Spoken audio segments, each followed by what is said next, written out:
May 1st is May Day, aka International Workers' Day, and in some countries just plain old Labor Day. It's a holiday that countries have been recognizing since the 1890s to commemorate and kind of honor working class people all around the world, everyday regular people. Where it gets its start is kind of a convoluted story. So going back into like medieval times, people all throughout Europe and other parts of the world have always recognized the 1st of May as like the first day of spring. And that tradition carried on for forever. So folks all across Europe, in the United States, Canada, Australia, New Zealand have always had festivals, fairs, parades, whatever, on the first day of May as kind of a commemoration of, yay, winter is over. My little hillbilly town in western New York has a tulip festival on the first day of May and has had a tulip festival on the first day of May since like the 1800s. This weekend down in the square in the village, there will be fried dough stand, rides for the kiddies, the old ladies, they all take like their favorite, most prized flower from their house and they bring it down to the polling place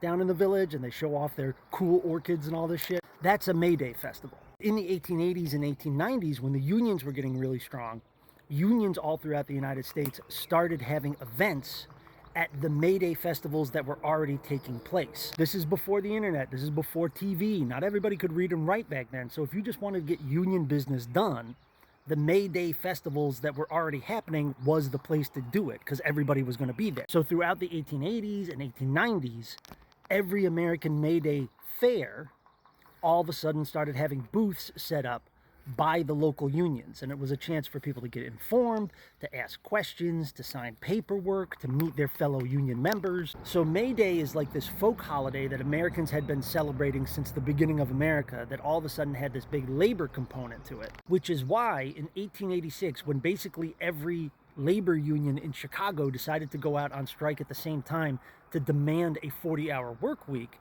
they chose May 1st as the beginning day of that major strike. The city of Chicago responded to this mass strike by sending the Chicago PD down to the rallying places just to beat the shit out of labor members. Because remember, back in the 1800s, the police are not a law enforcement institution. They're not an investigations institution. They're literally just the mayor's henchmen. They're just like a hired set of like goon thugs. But the union members fought back, which led to this big riot on the 4th of May that's now called the Haymarket Riot, in which I think it was 4 protesters died and 7 cops. 4 years later, in 1890, the Second International, which was a consortium of politicians, labor unions, and activists who were all interested in labor and socialism in Europe, right? This was a group that was based in France, but it was international across all of Europe.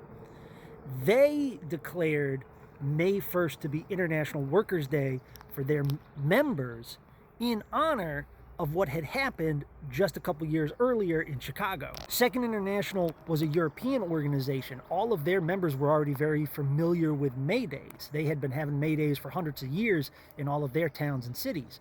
All the Second International was doing was saying, hey, when you have your May Day festival this year, let's make the theme labor unions and let's do it in honor of what happened in Chicago, the American workers fighting for a 40-hour work week, which then kicks off like this decades-long series of chain events where different countries start making May 1st an official holiday for the working class. And right now, there's like 80 countries in the world that celebrate May 1st as an official holiday, a holiday for working people all across the globe. Now, in the United States, May 1st was never officially recognized as Labor Day. We have the first day of September is our Labor Day. And that was not a completely selected at random date. A lot of labor unions in the United States would use September 1st as an important day to meet up, do paperwork, have a party, have a parade, things like that. But I'm sure you can understand that declaring September 1st the Labor Day in the United States was also like a political compromise, right? Because if the United States were to recognize May 1st as Labor Day in the United States,